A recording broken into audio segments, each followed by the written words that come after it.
나 요한은 너희 형제요 예수의 환난과 나라와 참음에 동참하는 자라. 하나님의 말씀과 예수를 증언하였으므로 말미암아 밤모라 하는 섬에 있었더니 주의 날에 내가 성령에 감동되어 내 뒤에서 나는 나팔 소리 같은 큰 음성을 들으니 이르되 내가 보는 것을 두루마리에 써서 에베소, 서머나, 버가모, 두아디라, 사대, 빌라델비아, 라오디게아 등 7교회에 보내라 하시기로 몸을 돌이켜 나에게 말한 음성을 알아보려고 돌이킬 때 7금 촛대를 보았는데 촛대 사이에 인자 같은 이가 발에 끌리는 옷을 입고 가슴에 금띠를 띠고 그의 머리와 털의 희기가 흰 양털 같고 눈 같으며 그의 눈은 불꽃 같고 그의 발은 풀무불에 단련한 빛난 주석 같고 그의 음성은 맑은 물소리와 같으며 그의 오른손에 7별이 있고 그의 입에서 좌우에 날선 검이 나오고 그 얼굴은 해가 힘있게 비치는 것 같더라. 내가 볼 때에 그의 발 앞에 엎드러져 죽은 자 같이 되매 그가 오른손을 내게 얹고 이르시되 두려워하지 말라. 나는 처음이요 마지막이니 곧 살아있는 자라. 내가 전에 죽었었노라. 볼지어다 이제 세세토록 살아있어 사방과 음부의 열쇠를 가졌노니 그러므로 내가 본 것과 지금 있는 일과 장차 될 일을 기록하라. 내가 본 것은 내 오른손에 7별의 비밀과 또 7금 촛대라. 7별은 7교회의 사자요 7촛대는 7교회니라.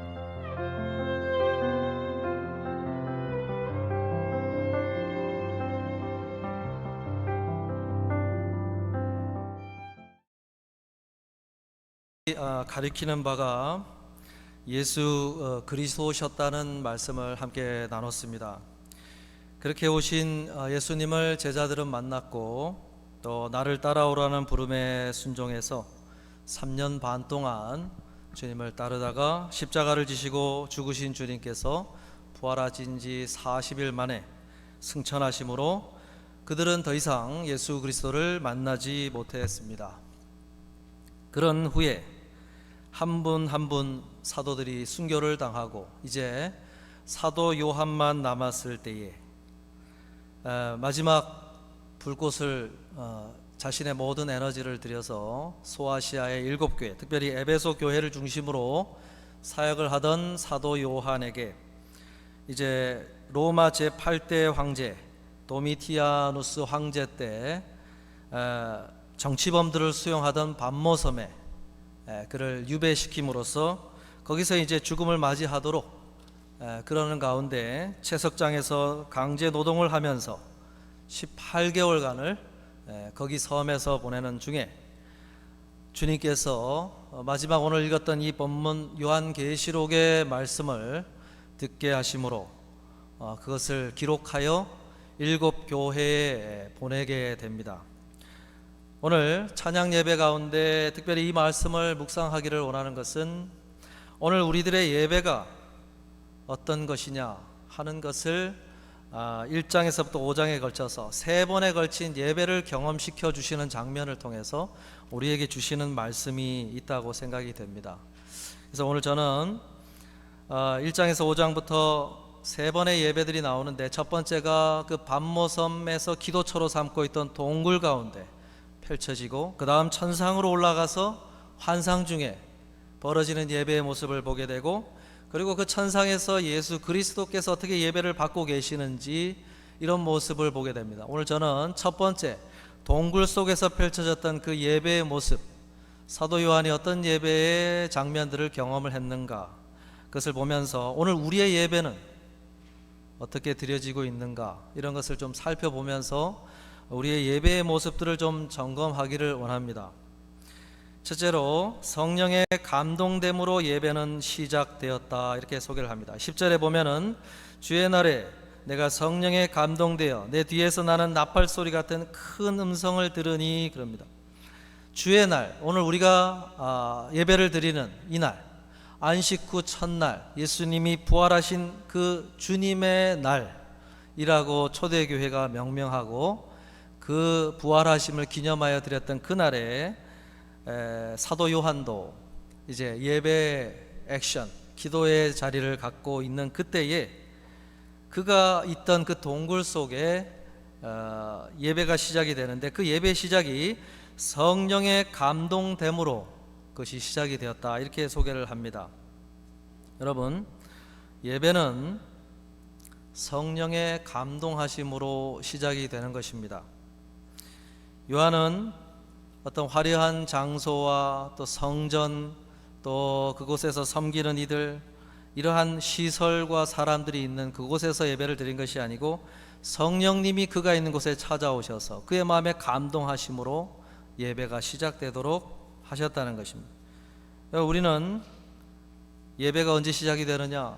우리가 예배를 드리기 위해서 준비해서 1시에 딱 맞춰서 오면 예배는 시작이 되는 것인가? 아니면 예배가 필요한 모든 준비가 끝나서 예배를 드리면 그 예배가 시작이 되는 것이냐? 그게 아니라는 거예요. 예배의 시작은 성령에 감동된 자가 예수 그리스도의 믿음의 고백을 가진 자로서 성령의 감동이 될 때 영과 진리로 예배는 시작이 되는 것입니다. 그때부터 참된 나의 예배가 시작이 되는 거예요. 여러분, 하나님 앞에서 예배자가 되기 위해서 필요한 것은 성령에 의해 감동된 마음이라고 소개를 하는 것입니다. 이는 돈으로도 살 수 없고 우리가 열심히 노력한다고 될 문제도 아니고, 우리의 마음이 하나님의 은혜요 선물로서 감동이 될 때 나의 예배는 시작이 되는 것입니다. 우리가 아무리 와서 1시에 예배를 드리고자 마치고 와도 나의 예배는 아직 시작이 안 되는 것일 수도 있는 거예요. 내 마음이 성령에 감동된 마음이 없고 예배는 시작이 됐다고 해가지고 시작이 됐는데 끝이 나도 나의 예배는 아직도 드려지지 않고 있고, 그런 채로 예배를 드렸다고 하고 돌아서는 걸음이 있을 수가 있다는 거예요. 나의 예배는 아직도 시작이 안 되고 있는 상황일 수도 있다는 거죠. 여러분, 각자에게 한번 물어보시길 바랍니다. 나의 예배는 시작이 됐느냐? 지금 여러분은 예배의 어떤 시작의 걸음이 시작이 됐느냐? 한번 질문을 해봐야 된다는 거죠. 우리는 오늘 찬양팀도 찬양을 준비해서 이제 예배를 드립니다. 그런데 마지막 시작의 걸음은 성령에 감동된 마음으로 서야만 그 시작이 되는 것입니다. 그래서 우리가 해야 될 작업이 뭐냐?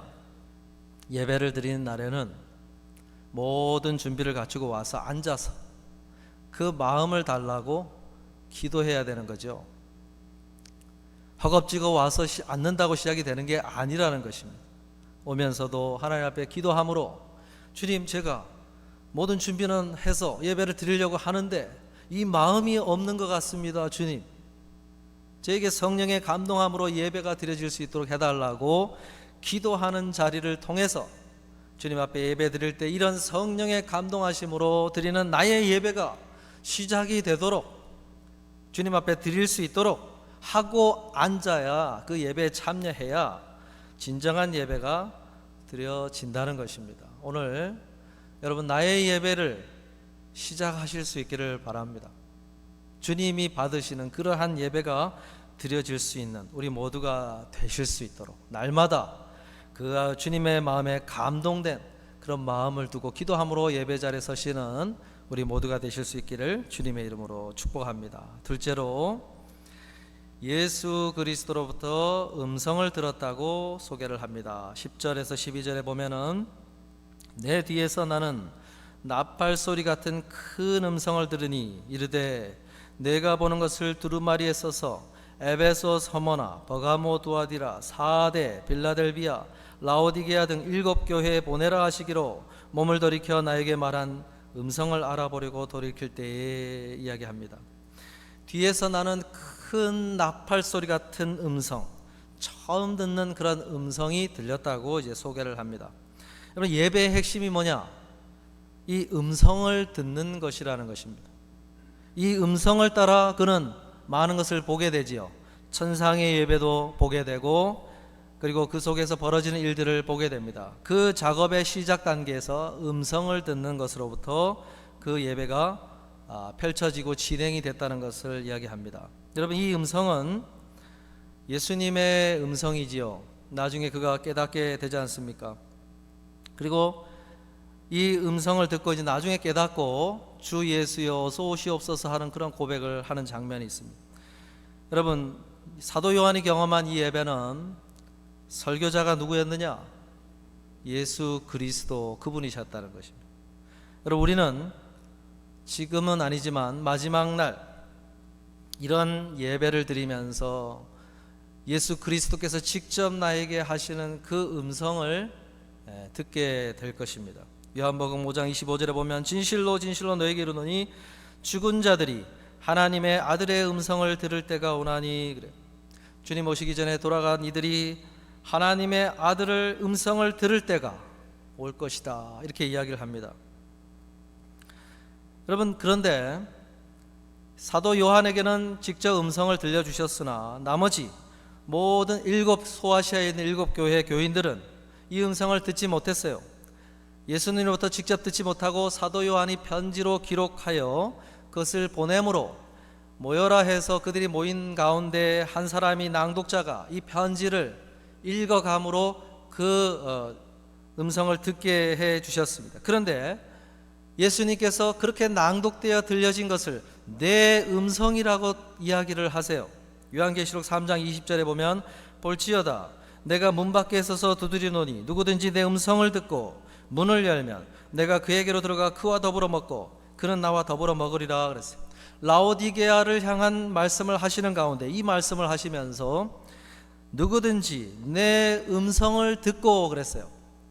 지금 편지로 와서 그 글을 누군가에 의해서 대독이 되고 있고 낭독이 되고 있는 그 소리를 내 음성이라고 예수님께서 표현을 하셨습니다.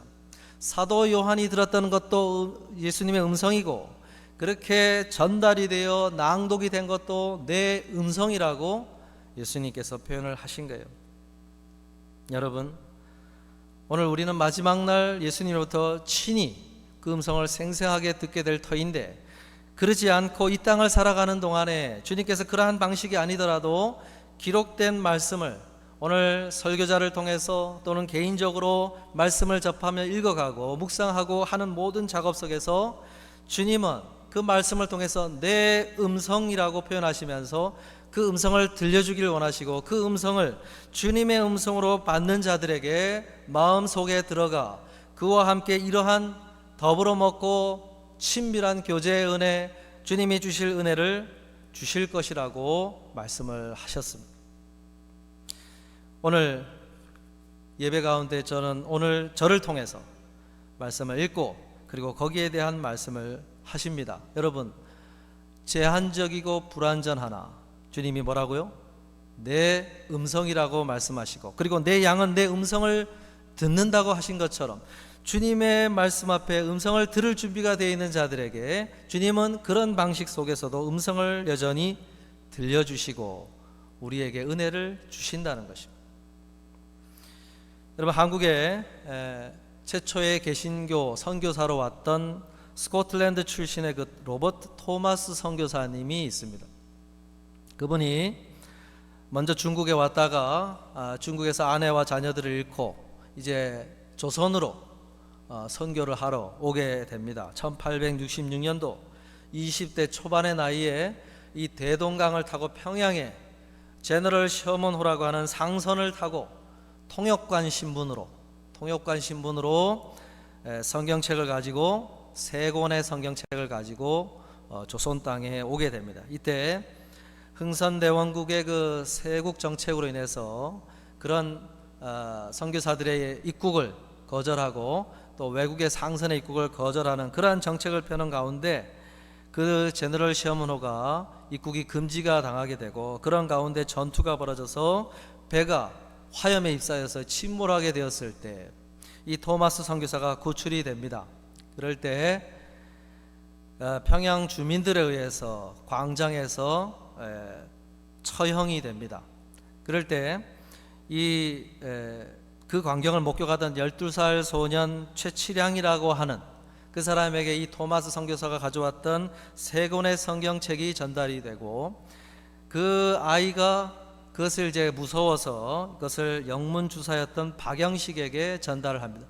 그가 그 성경책을 버리기가 아까워서, 종이질이 좋아서 그 성경책을 찢어다가 자기 집에 벽지로 바릅니다.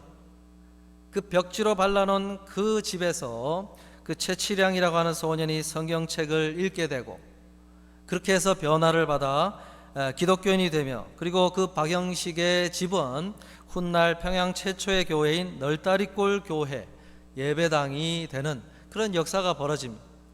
그게 무슨 얘기입니까? 누가 전달을 해준 것도 아니고 그런 방식으로 성경에 기록된 글이 읽혀지도록 하고 그 속에서 주님의 음성을 듣고 변화를 받게 하는 그런 역사가 한국교회 선교 초기에 이루어졌다는 거예요. 여러분, 주님이 하시려고 하면 그런 방식으로도 음성을 들려주시는 거죠. 오늘 우리들에게도 마찬가지라고 생각이 됩니다. 오늘 주님의 음성 듣기를 사모하는 자에게 주님은 어떤 식으로든지 우리 각자에게 전달하려고 하는 그러한 음성을 전달하신다는 거예요. 오늘 이 예배 가운데 그 음성을 들어야만 되는 것입니다. 오늘 우리가 예배에 나온 이유는 그 음성을 듣기 위해서, 나에게 전달하시는 그 주님의 음성을 듣기 위해서 나온 줄로 믿습니다. 여러분, 이 주님의 음성 듣기를 게을리하지 마시고 개인적으로나 공동체로 모일 때나 항상 그 주님의 나를 향한 음성을 듣기를 열심을 가지셔서 날마다 나를 향한 그 음성을 들음으로 주님이 나에게 알려주시는 비밀한 것들, 또 은혜의 것들을 날마다 맛보며 걸어가시는 우리 모두가 되시기를 주님의 이름으로 축복합니다. 셋째로, 사도 요한은 부활 승천하신 이후에 하나님 보좌에 계시는 예수님의 모습을 처음으로 보았습니다. 13절에 16절에 보면은 촛대 사이에 인자 같은 이가 발에 끌리는 옷을 입고 가슴에 금띠를 띠고 그의 머리와 털의 희기가 흰 양털 같고 눈 같으며 그의 눈은 불꽃 같고 그의 발은 풀무불에 단련한 빛난 주석 같고 그의 음성은 많은 물소리와 같으며 그의 오른손에 7별이 있고 그의 입에서 좌우에 날선 검이 나오고 그 얼굴은 해가 힘있게 비치는 것 같더라 설명을 합니다. 그가 보았을 때 촛대 사이에 움직여 다니시는 인자 같은 이가 있는 모습을 보았다고 합니다. 이 촛대는 소아시아에 있는 7교회를 말하는 것이다 이렇게 표현을 하죠. 주님께서 교회를 향하여 움직여 다니면서 부지런히 무언가 하고 계시는 모습에 주님을 보았고, 그리고 그 주님의 외형을 보니까 발에 끌리는 옷을 입고 가슴에는 금띠를 두르고 머리카락은 흰 양털, 눈 같고 눈은 불꽃 같고 얼굴은 해가 힘있게 비치는 어떤 빛이 나는 모습이고, 그리고 모든 오른손에 7별이 들려있는데 거기서도 빛이 나고 발은 풀무불에 단련한 주석처럼 빛나고 있는, 한마디로 눈을 뜨고 바라보기가 어려울 정도로 찬란한 빛으로 둘러싸여 있는 그러한 모습의 주님을 보았다고 소개를 합니다. 그래서 처음에는 이분이 누구인가 잘 모르다가 나중에 사도 요한이 고백을 하지요. 아, 저분이 주님이시구나. 요한계시록 22장 20절에서 그가 뭐라고 고백하냐면 이것들을 증언하시니가 이르시되 내가 진실로 석회오리라 하시거늘, 그 다음에 요한이 뭐라 그럽니까? 아멘 주 예수여 오시옵소서. 그제서야 예수 그리스도이신 것을 고백을 합니다. 여러분, 사도 요한은 10대 후반의 부름을 받아서 어떤 제자보다도 더 주님의 사랑을 많이 받은 제자라고 자기를 소개를 했어요. 그만큼 예수님을 근거리에서 그의 일거수일투족을 경험했던 자였고 주님을 아는 사람이었어요. 뿐만 아니라 부활하신 다음에도 주님을 여러 차례 만났고, 예수님께서 십자가를 지시는 그 다른 제자들은 다 도망간 가운데서도 그만은 그 앞에 서서 예수님의 끝까지 그 십자가 사역을 지고 운명하시는 모습을 다 보았던 제자였고, 그리고 예수님께서 어머니 마리아를 부탁하실 정도로 그런 부탁의 말씀까지도 다 들었던 제자가 사도 요한이었어요. 누구보다 예수님을 잘 알고 그분의 육성을 잘 알고 그분의 면모를 다 아는 사람이었어요. 그랬던 그가 하늘 보좌에서 영광을 얻으신 그 예수 그리스도를 볼 때 알아보지 못할 정도로 전혀 다른 주님의 모습을 보았다는 거예요. 그는 갈릴리에서 보았던 예수님의 모습도 아니었고 십자가 위에 달리셨던 주님의 모습도 아니었어요. 심지어 부활하신 다음에 40일을 이 땅에 머무시던 그 주님의 모습도 아니었다고 소개를 하는 것입니다. 왜 그럴까요? 예수님은 십자가 구속을 사역을 위해서 오셨던 과정으로서의 모습을 가지고 그들을 만났는데, 이제는 다시 성자 하나님으로서 하나님 보좌 우편에 가서 영광스러운 모습의 그 모습으로 계신 그 주님을 볼 때에 그는 전혀 다른 주님의 모습을 보면서 놀라고, 그래서 심지어는 두려워하고 거기서 아예 엎드려졌다고 17절에 소개를 하고 있습니다. 마치 사도 바울이 빛으로, 강한 빛으로 다메섹 도상에서 나타나서 말을 탄 가운데 꼬꾸라져서 주의 음성을 들었던 것처럼 그 앞에 납죽 엎드려져서 두려움으로 죽은 자 같이 된 것처럼 주님 앞에 엎드려졌다, 이렇게 소개를 합니다. 여러분, 우리가 예배를 드리고 있는, 우리의 예배를 받으시는 주님은 그런 모습으로 우리의 예배를 받고 계신다는 거죠. 그런 예수 그리스도를 우리가 의식하게 되면 어떻게 될까요? 예배자의 반응이라고 나올 수 있는 우리의 반응이 어떤 것이 나와야 될까요? 뻣뻣한 목이 완전히 사도 바울처럼 꺾여지게 되고, 우리의 모든 마음에 높아졌던 생각들이 주님 앞에서 겸손하게 되어지고, 거룩한 두려움으로 그 앞에 납죽 엎드려지는 그 엎드림의 반응이 나온다는 거예요. 하나님을 향한, 주님을 향한 합당한 경외감이 우리의 마음에 가득 차게 된다는 것입니다. 이게 참된 예배를 경험한 자에게 일어나야 될 반응이라고 소개를 하는 것입니다. 오늘 우리의 예배 가운데 나오는 우리의 반응은 어떤 것입니까? 그 주님을 의식할 때 나오는 반응이 이런 것이라고 한다면은, 우리의 예배 가운데 우리는 어떤 예배를 경험하고 있는가? 어떤 주님을 지금 경험하고 있는가?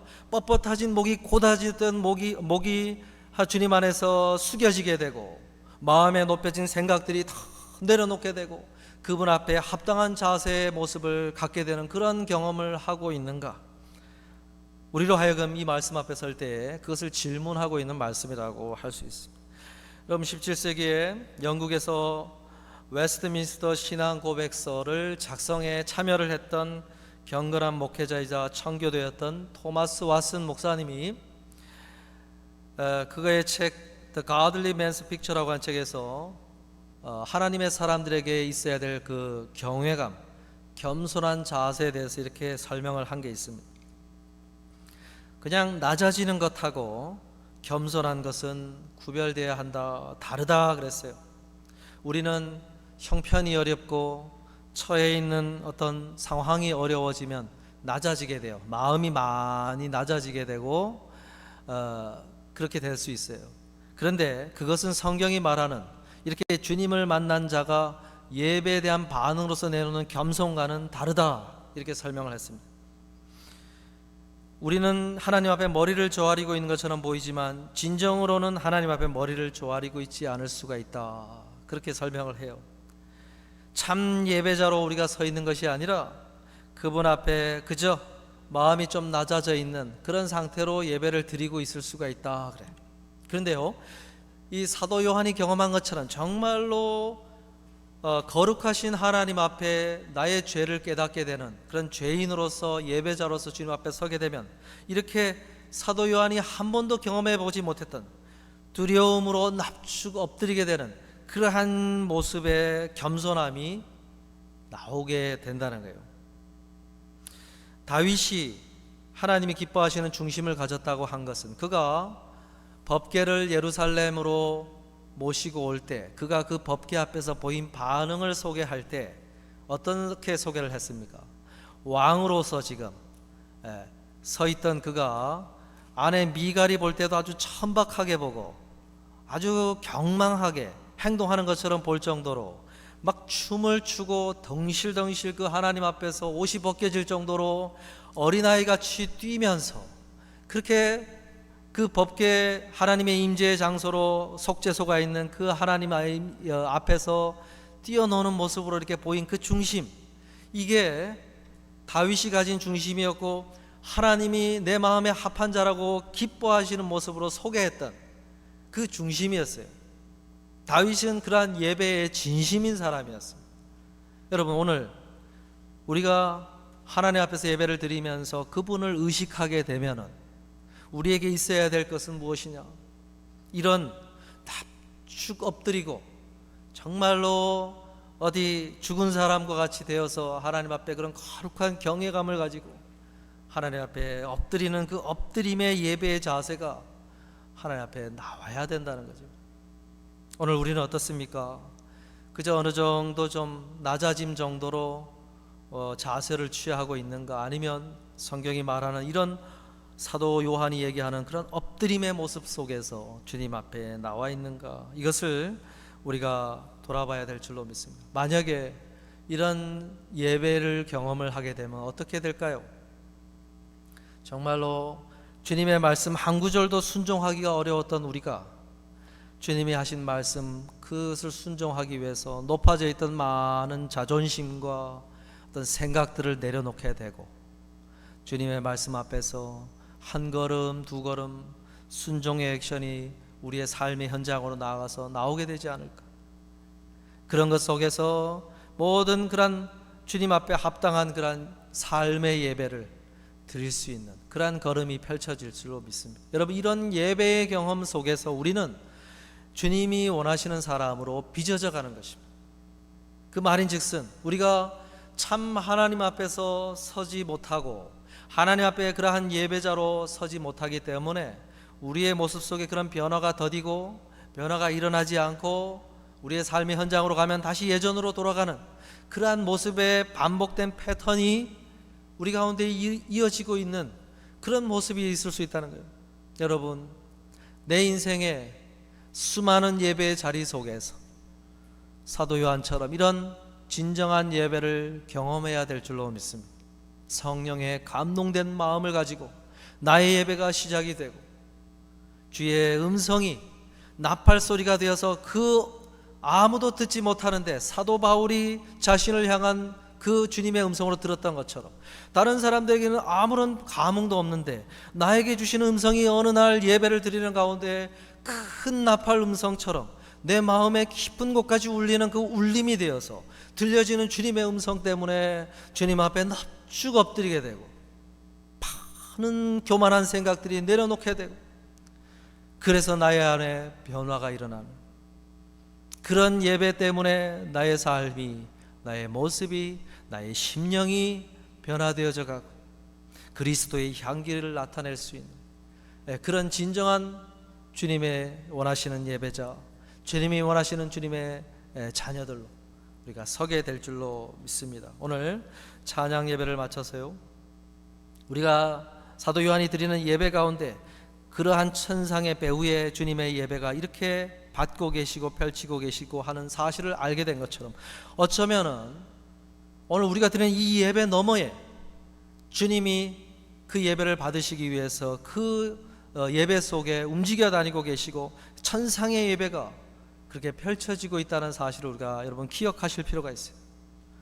오늘 우리들에게도 이런 성령의 감동하심을 통해서 그 예배에 천상의 예배에 참여하는 자들이 되길 바라고 그 예배 속에서 이런 말할 수 없는 주님이 주시는 은혜가 우리 모두에게 임하게 되시기를 주님의 이름으로 축복합니다. 기도하겠습니다.